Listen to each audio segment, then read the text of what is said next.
Special counsel David Weiss is speaking about Hunter Biden's conviction. Let's listen.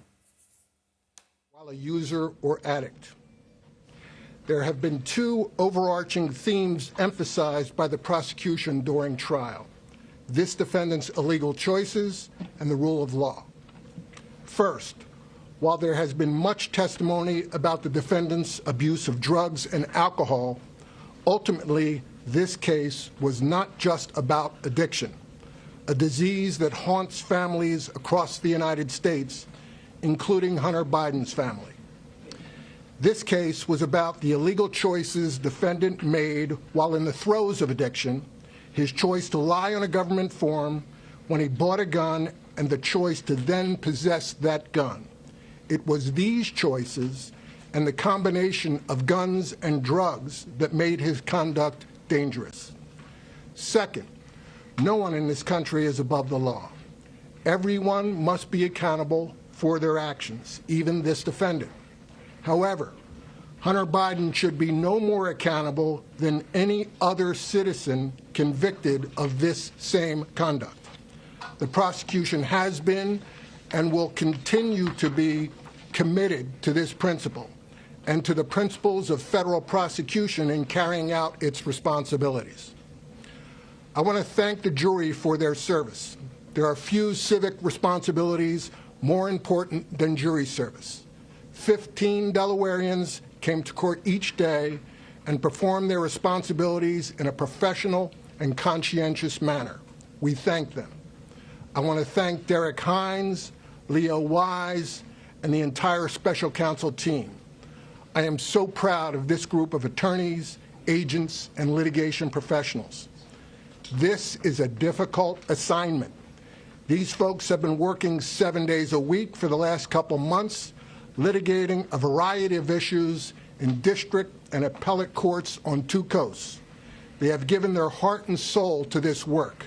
They represent the best that public service has to offer. I am incredibly grateful.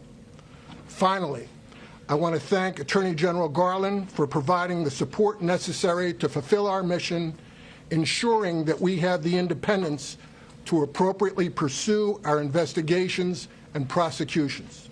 As you know, we have additional trials and investigative work to be done, so I will not entertain questions at this time.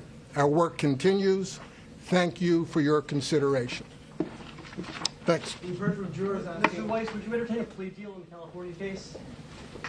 I'm a witness to Joe Biden being a criminal and Air Force. We have been listening to special counsel David Weiss speak following the conviction of Hunter Biden on 3 federal gun charges. Weiss says ultimately the case wasn't about addiction. The case was about the illegal choices the defendant made while in the throes of addiction. He stressed nobody in the U.S. is above the law. Let's bring in CBS News legal contributor and Loyola Law School professor Jessica Levinson. So, Jessica, he said no one's above the law, but he also said that Hunter Biden should be no more accountable than anyone else. What did you take that to mean?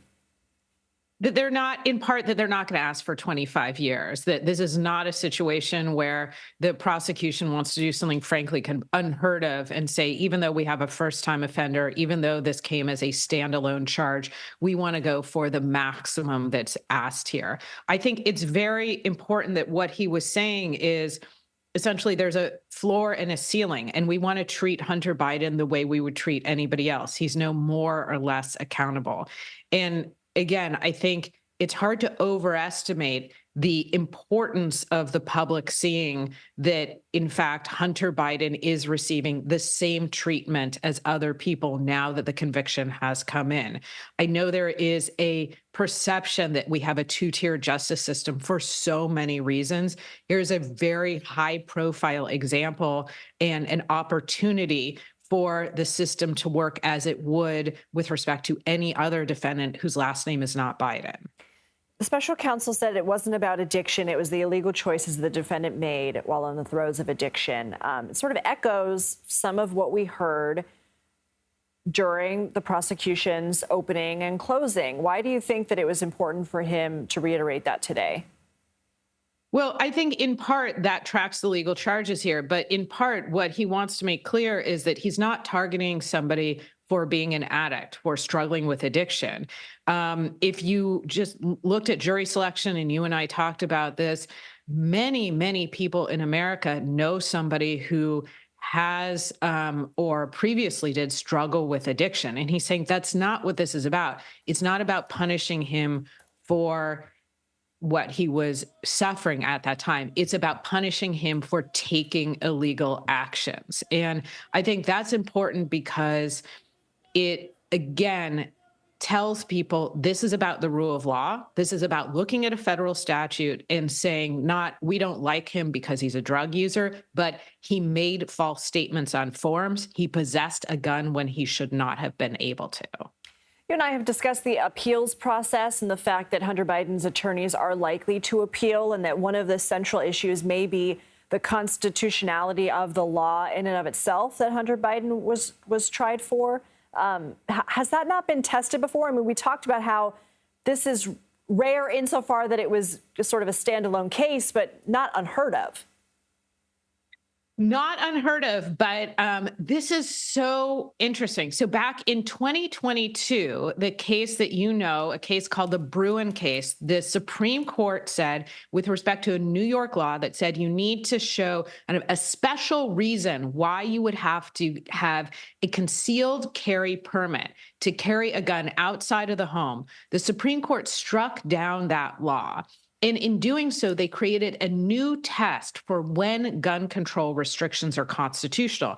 And that was a very restrictive test in the sense that it makes it much harder for states to implement gun control measures.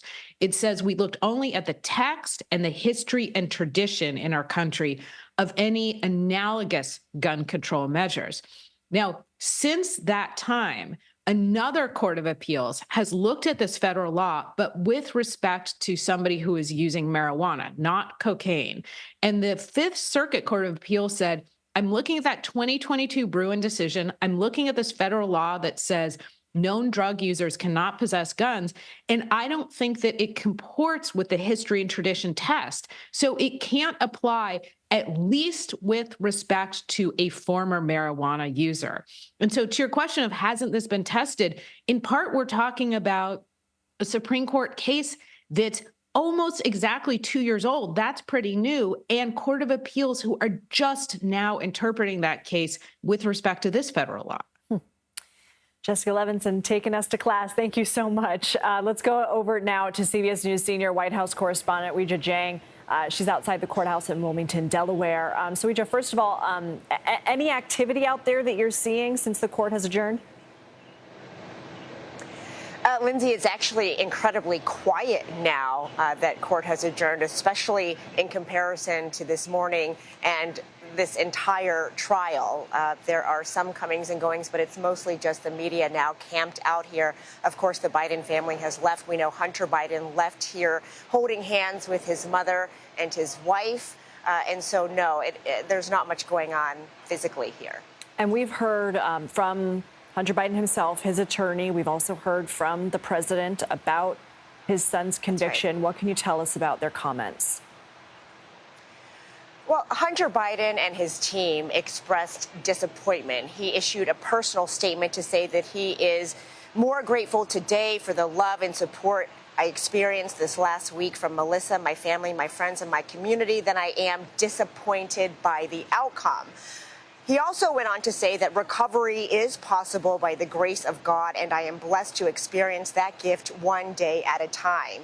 His attorney, Abby Lowell, sent a separate statement that expressed the same, but added that they would pursue all the legal challenges available to Hunter. Of course, you and Jessica were just talking about the likelihood of an appeal and what they might argue in that. But, you know, certainly this is a tough day for the Biden family and for President Biden, who at any moment, Lindsay, is expected in Washington at the White House to make remarks about everything his administration is doing with regard to gun safety. He did issue a statement as well, very similar to what we have heard from him before, stressing that he is not only the president of the United States, but of course a father as well. He said that he is proud of his son and the man that he is today. And he also, Lindsay, made reference to the fact that this is relatable to a lot of American families. President Biden said so many families who have had loved ones battle addiction understand the feeling of pride seeing someone you love come out on the other side and be so strong and resilient in recovery. And so while the president has not commented on this specific case, he has stressed from the very beginning that he fully supports Hunter Biden as he goes through the legal process. Weijia Jiang, Jessica Levinson, thank you both so much for your analysis and reporting.